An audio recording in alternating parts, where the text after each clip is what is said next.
back, everybody. So today we're going to have the last tasting of my first two-hopped beer. Well, let's turn around. I don't know if you guys can see it or not, but this is this Cascade Centennial. This was the first two-hop beer in the Cascade Centennial series. So this was made or bottled on 8/8/2019, 6.73% ABV. For the grain bill, 2 pounds, 4 ounces of two-row.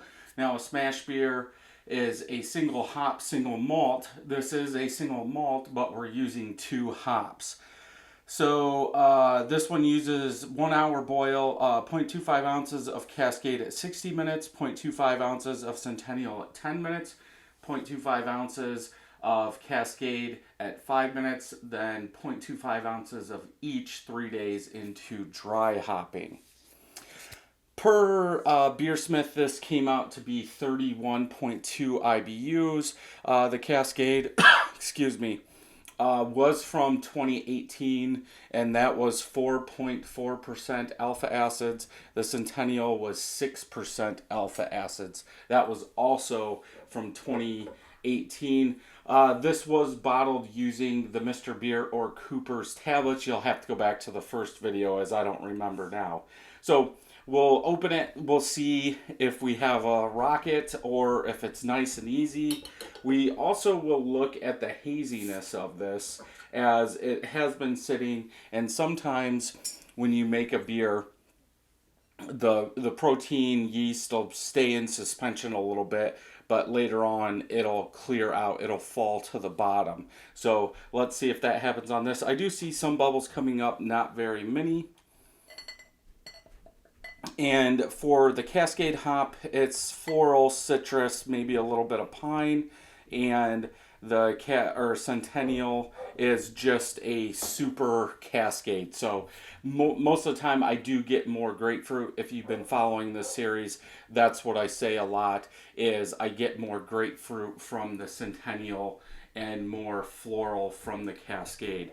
Nice white head, small and medium bubbles, about a finger of head.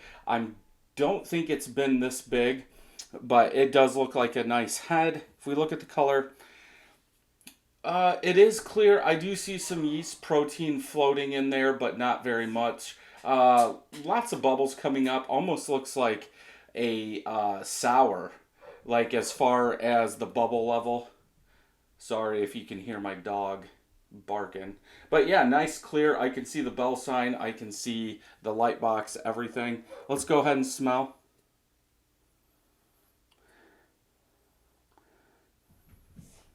I do get that floral with a little bit of citrus. That sweet malt seems like it's creeping up on there, but that floral citrus is right there in the middle.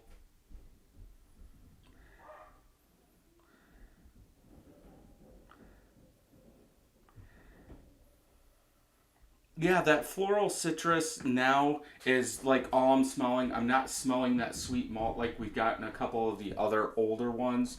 So it does seem like that the hop flavors are sticking around a little longer in this one. Let's go ahead and taste.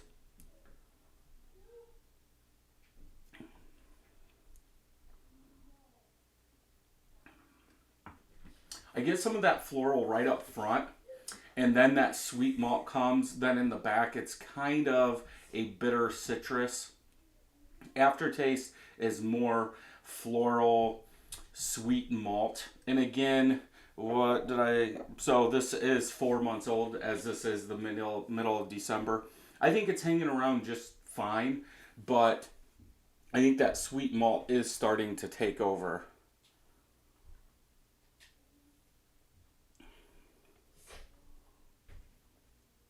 Yeah, nice, refreshing, smooth, lighter body.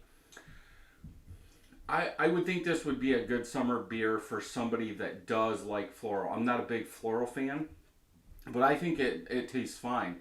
If anything, it seems like those hops have had time to meld together. Maybe in the third tasting, they were probably a little bit better. That sweet malt was a little lower. But Yeah, I think the carbonation is fine. What I was worried about, because those big carbonation tablets, man, are 1 per 12 ounces, and these are 22-ounce bottles, that it would be over carbed, especially sitting 4 months. I do have some trub and stuff on the bottom there. It's actually starting to float up. It is a little over carbed, but just from pouring it, and the bubbles coming up is starting to shake some stuff up in there. But yeah, I think a solid beer for somebody that does like that floral. Now, would I make a 5 gallon batch of this? No, but I'm going to save the rest, as I am going to do a side by side. This is the beer one. I'm going to do beer two, which is just the opposite. And then I'll compare those, but also I'm going to do 19 and 20 that are the same, but use SO4 yeast. So yeah, hopefully you enjoyed this video. Check out some of the other videos over here. And until next time, happy brewing.